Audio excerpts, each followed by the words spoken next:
The courtroom door swung open with a heavy thud. And there she was, my sister, Laura, waddling in at 8 months pregnant, her hand cradling the swell of her belly like it was some sacred treasure. But I knew the truth. That bump wasn't her miracle. It was mine. Stolen right out from under me while I was halfway across the world, sweating through patrols in the Afghan heat. My name's Sarah Mitchell, 32 years old, a Marine Corps veteran who'd just wrapped up a grueling 9-month tour. I'd left behind my husband, Tom, our cozy ranch-style home in Austin, Texas, and the 6 frozen embryos that represented every ounce of hope we'd scraped together after 4 years of failed fertility treatments. Those little specks of life, stored at Texas Reproductive Health, were our future, hard-won through injections that left my hips bruised, retrievals that drained our bank account, and endless nights where Tom held me as I sobbed over negative tests. Laura had always been the golden child, 2 years my senior, married to her high school sweetheart, Jeff, in a picture-perfect suburb just outside the city. She'd been trying for kids longer than us. But where Tom and I dove headfirst into science and specialists, Laura clung to fate, quoting Bible verses about patience and divine timing. I'd seen the envy simmer in her eyes at family gatherings, her smiles turning brittle as cousins paraded newborns. When my deployment orders hit last February, it felt like a gut punch. 9 months embedded with the logistics unit in Kabul. Tom and I had planned to start transfers right after, but duty called, and the extra pay would cover the clinic fees. "We'll pick up where we left off," Tom whispered that last night, his arms wrapped around me in our bed. "Those embryos are safe. I promise." I needed backup at home, someone to handle bills, clinic renewals if Tom got tied up with his construction job. Laura jumped at it. "I've got you, sis," she said over coffee at her kitchen table, her eyes soft with what I mistook for sisterly love. I handed over spare keys, showed her our file cabinet with the medical docs, even listed her as an alternate contact at the clinic. She drove me to the base, hugged me fierce, tears streaming. "Stay safe out there. Tom's in good hands." The early months in Afghanistan were a grind. Long convoys, dust choking the air, video calls home crackling with static. Tom looked worn, but he brushed it off. "Just missing you." Laura's texts were light, pics of her garden blooming, updates on family barbecues, gripes about Jeff working late. Then, in May, the family chat lit up. A selfie of Laura, hand on a subtle bump, Jeff grinning beside her. "Our little blessing is on the way, due November." Mom flooded it with praise hands and hearts. I stared at my phone in the mess hall, heart pounding. Conception in February, right as I shipped out. After 8 years of nada. Suddenly this? Miracle. Ha! I messaged Tom privately. His reply was clipped. "Yeah. Wild. Talk later. Love you." By June, Laura's pregnancy hijacked every call. She beamed, chatting about crib shopping and sonograms, while Mom cooed over her. I forced smiles from my bunk, that unease growing like a shadow. "Heard you went the IVF route?" I asked during one grainy Zoom. "Thought you were all about natural." She chuckled. "Too sharp. Hey, sometimes you gotta meet God halfway." Jeff warmed up to it. The feed dropped before I could probe. Red flag. In July, an email from the clinic pinged. "Confirmation of your embryo transfer procedure. Contact us regarding remaining storage." Transfer? My blood ran cold. I called Tom at 2 a.m. local time. Glitch. "Babe, I'll sort it." But his voice cracked. "Laura helped with some forms while I was on that Dallas job." "What forms?" "Just admin. Gotta run." August photos showed Laura blooming for months. 5. 6. Timeline screamed at me. I replayed pre-deployment chats, her sudden curiosity about our IVF process after years of side-eyeing it as unnatural. "Those fees sound brutal," she'd said, flipping through our clinic statements. "What if something goes wrong? They're protected legally," I'd replied, packing my duffel. "Can't just vanish." She'd nodded. Thoughtful. Too thoughtful. By September, her posts gushed. "Feeling those first flutters. Miracles happen when you let go." Comments poured in, but I seethed in silence, piecing it together. Tom's messages thinned, evasive when I mentioned clinic check-ins. "Let's wait till you're home." October, Laura texted me direct. "Pregnancies got me reflecting. Sarah. Family's everything. Right? Blood ties us forever." Blood. The word echoed like a threat. November call. She toured her nursery virtually lavish. Way beyond their budget. IVF hit the wallet hard. I fished. She hesitated. Payment plans helped. Clinic in Houston. Houston?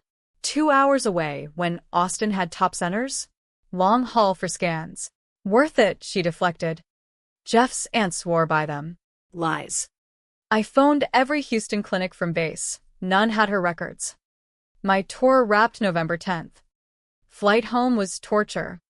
Scenarios swirling. Coincidence? Or betrayal? Tom met me at the airport. Hug awkward. Eyes dodging. "We gotta talk." "About Laura?" His knuckles whitened on the wheel. "How'd you know?" "Take me to her place." "Now." He veered toward her suburb. "Baby showers today. Family's there." Even better. The house buzzed balloons. Laughter. Gifts stacked. I walked in. Uniform crisp. And silence rippled. Mom dropped her plate. "Sarah, early." Laura froze in the gift throne. Belly prominent. Face paling. "Congrats." Sis. "Due when?" "November 25th. Conceived February. Same week I gave you access. Same as that mystery transfer." Whispers erupted. "What are you implying?" "You stole my embryo." "Used it." Chaos. Guests gawked. Jeff stepped up. "Not here." Sarah?" "No." But I held ground. "DNA will tell." Then, my clinic buddy, Nurse Carla, arrived, texted en route. Folder in hand. Laura showed March 1st with papers.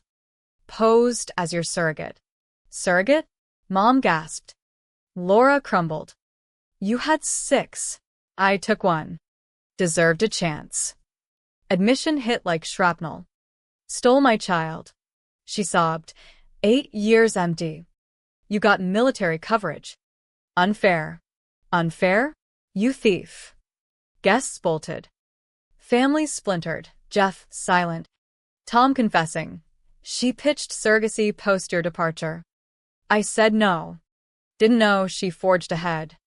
Laura wailed. Protective over her bump. "It's in me now. Can't undo." True. But rage fueled me. Courts decide custody. Forgery. Theft, your downfall. We left amid screams. Home. I collapsed into Tom's arms. The betrayal sinking deep. But action called. We lawyered up that night. The lawyer's office smelled of leather and coffee. A stark contrast to the dusty chaos of Kabul I'd just escaped. Patricia Hayes, a sharp reproductive rights specialist with a no-nonsense bob and eyes like steel, leaned across her desk. "This is unprecedented." "Sarah. But winnable. Embryo theft isn't common. But Texas law treats them as property. Add forgery. Identity theft. We build a fortress." Tom squeezed my hand. We'd spent the night documenting. Texts. Emails. Timelines. Patricia nodded. "First, Emergency injunction to monitor her pregnancy. No fleeing. Supervised medicals. Then, criminal charges. By morning, we'd filed. Judge Harlan, a veteran himself, granted it fast.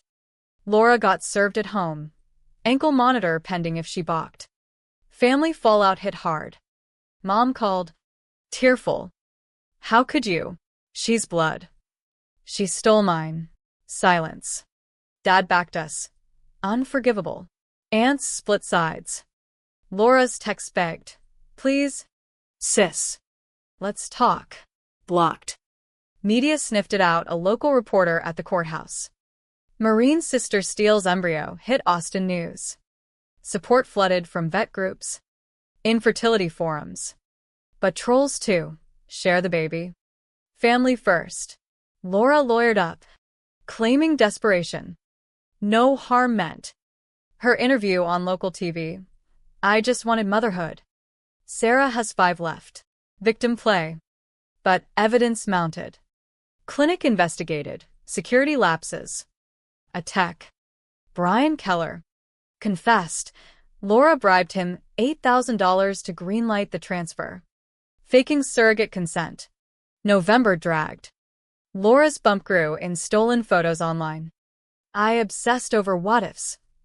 Our baby's first kicks felt by her. Not me. Therapy helped. Military-provided sessions where I unpacked the rage. Betrayal trauma, the counselor said. Worse from family. Tom struggled too. Guilt eating him for not spotting it sooner. We clung together, planning for the baby we'd reclaim. Due date loomed. Patricia pushed for birth plan, DNA, immediate. No unsupervised contact. Judge agreed. Hospital prepped a neutral nursery. Laura fought. Petitioning for bonding time. Denied. Theft negates that, judge ruled. Thanksgiving was grim, no family feast. We ate takeout. Toasting to justice. Then, November 22nd, labor hit early. Hospital called. She's in. Contraction strong. We rushed over. Media vans already circling. Security ushered us to a private lounge. Patricia arrived. Court advocates here. Baby goes to nursery post-birth. Mom showed. Pleading, let her hold it once. No. Hours ticked. At 2:17 a.m., word came, boy. Healthy. Pet lebes 12 ziroma. Asson. Our son. DNA swabs rushed, 24-hour turnaround. Laura's wails echoed down the hall. My baby, but protocol held. We glimpsed him through glass, tiny, perfect. Ours. Results next day, 99.99% match. Ours. Nurse wheeled him in. I held him, tears flowing. Welcome home, Ethan. Strength. After all we'd endured. But Laura wasn't done. Her social post went viral, bed photo. Anguished. They're ripping my child away. Cruel. Hashtags flew. Maternal rights. Backlash surged. Petitions for her. Patricia countered. Released forged docs. Bribe proofs. Tide turned. Embryo justice trended. We held a presser outside hospital. This boy's our miracle. Stolen. We're reclaiming him. Reporters pressed. Forgive her? Some lines can't be uncrossed. Home with Ethan was surreal, nights feeding him. Wondering about those stolen months. But joy bloomed. Tom cradled him. Whispering promises. Final hearing, December 15th. Laura. Postpartum pale. With fancy lawyers from crowdfunding. But our evidence crushed. DNA. Confessions. Timelines. Judge. MS. Hayes. You've committed grave crimes. Probation, 5 years. Restitution, all costs. Therapy mandatory. Restraining order, 18 years no contact. Laura begged. I nurtured him. Felt every beat. You stole those, I said.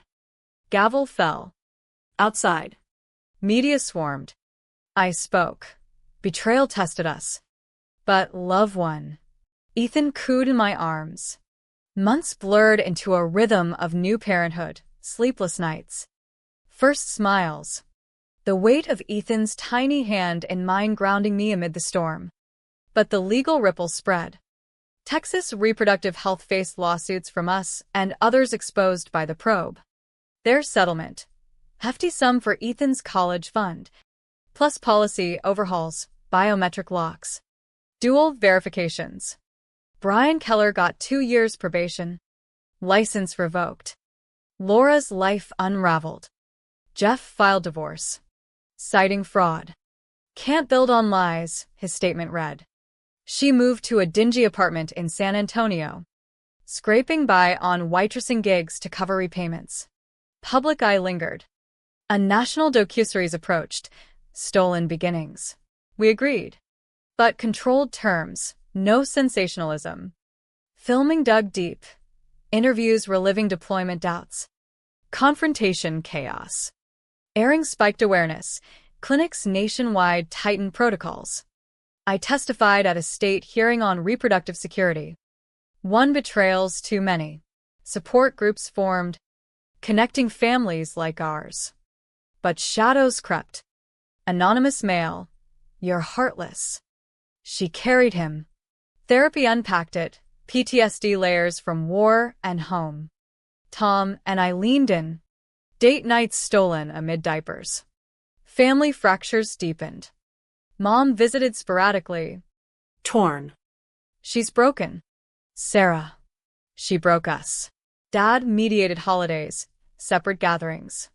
Aunts whispered judgments. Laura tried indirect pleas. Mutual friend relaying. She misses the baby. Her choice.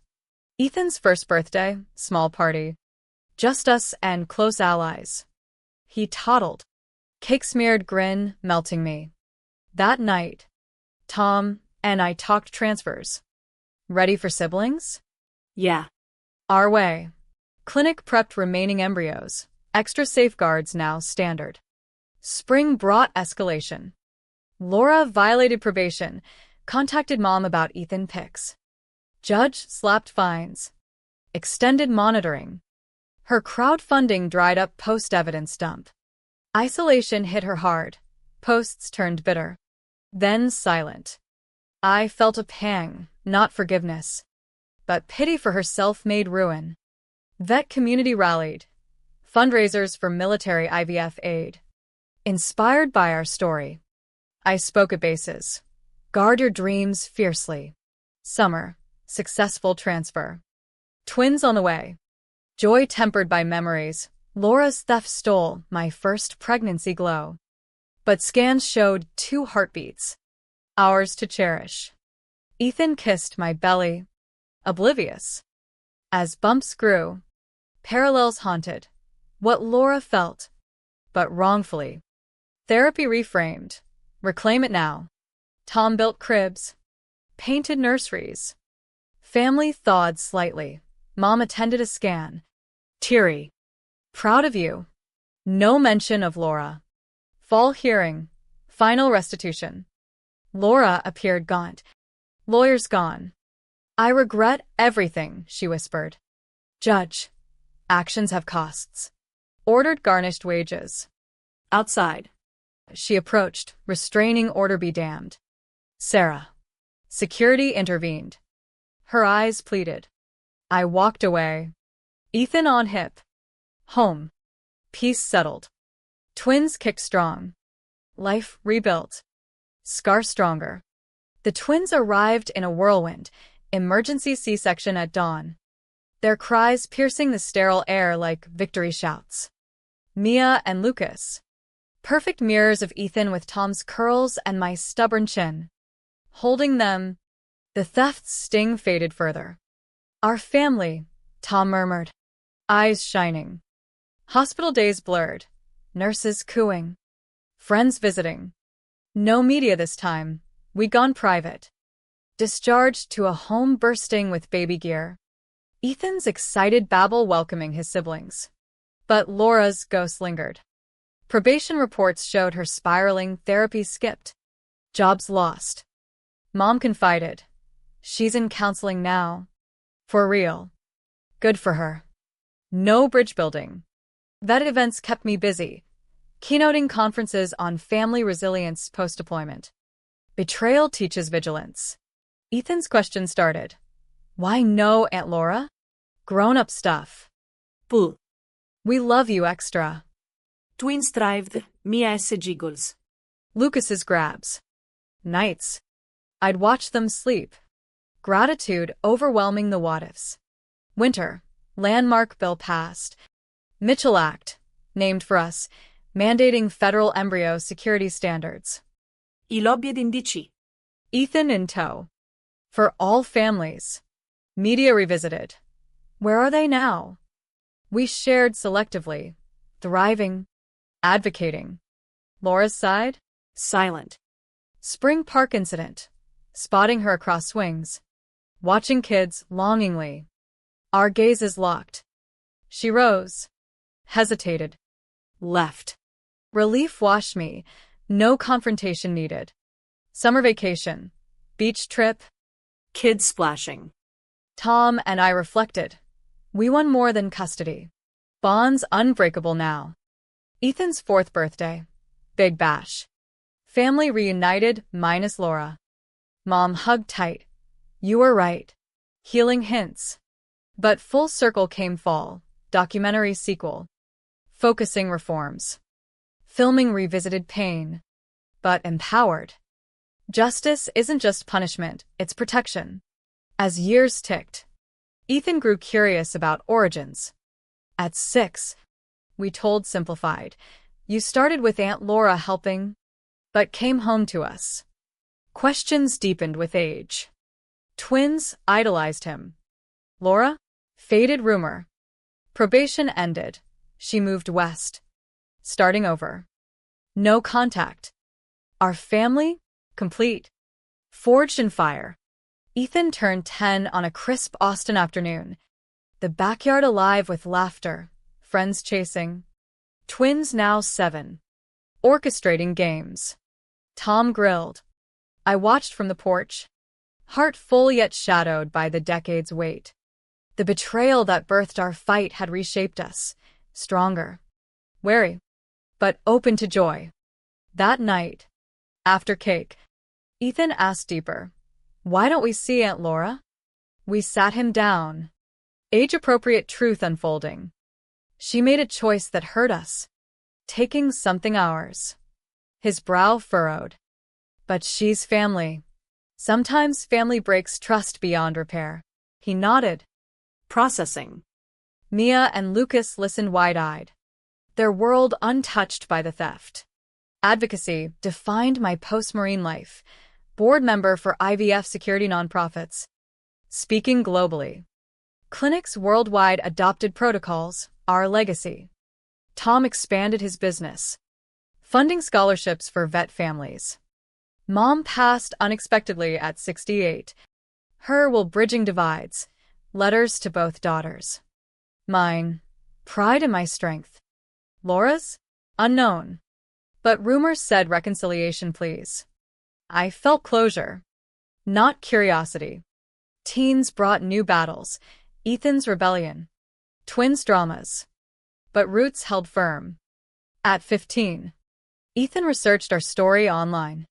Mom. It's everywhere. We talked hours. Pain. Forgiveness limits. Hate her? No. Pity? Maybe. But no space for her.